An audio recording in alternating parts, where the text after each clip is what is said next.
Welcome back to Golf Center. One of the exciting things about having a PGA Tour event in your backyard is a lot of times you get to see a local pro playing in the event. Somebody from your backyard playing in the tournament in your backyard. That's right. And last year we were very fortunate because Matt Bova of the Haig Point Club was the Carolina section qualifier, and he's joined us today to talk about that a little bit. Matt, thanks for being with us today. Hey, Chris and Bob, thanks for having me. I appreciate it. Now, we have the qualifier again, March 17th. We're going to give it a go again, correct? Oh, yeah, I'm going to play again.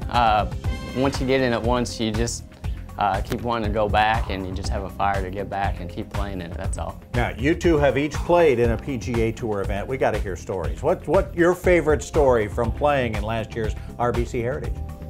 Favorite story is actually first time I met Steve Wilmot when I went to the Heritage Foundation. We sat down and I asked him a bunch of questions about what was going to happen for the week. And my last question was, Steve, am I going to get a courtesy car? And he looks at me and he says, of course, we're going to do the whole thing for you. We want you to experience the whole thing. So I ended up getting a 7 Series BMW. So I was driving around a $90,000 car for the week. More money right there in that car than I made my whole life. That's right. So Matt, tell us, you're on the, which tee did you start on the first day? First day I started on the 10th tee. Started on the 10th tee. How did it feel on that 10th tee to begin with? A lot of nerves. I had a lot of members there watching me, which was great. Probably had a good 40 or 50. Might have had one of the biggest crowds out there.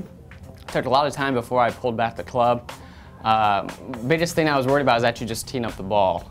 So I tried to slide in and tee up the ball before he called my name, because after he called my name and hearing everyone applause for me and everything, I knew I wouldn't be able to tee it up. But I did hit a good one, hit down left center.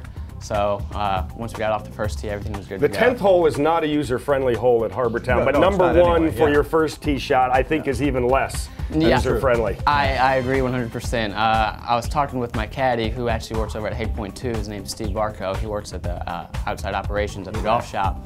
And we were kind of blessed to actually be teeing off on 10 because there's a little bit more room. There's water on the left and there's OB right, but it's a lot more room than number 1 has. And fortunately for me, I played with Fabian Gomez and Dud LaBelle, and Fabian Gomez hit it in the water in front of me, so I wouldn't have felt so bad if I hit it in the water as well.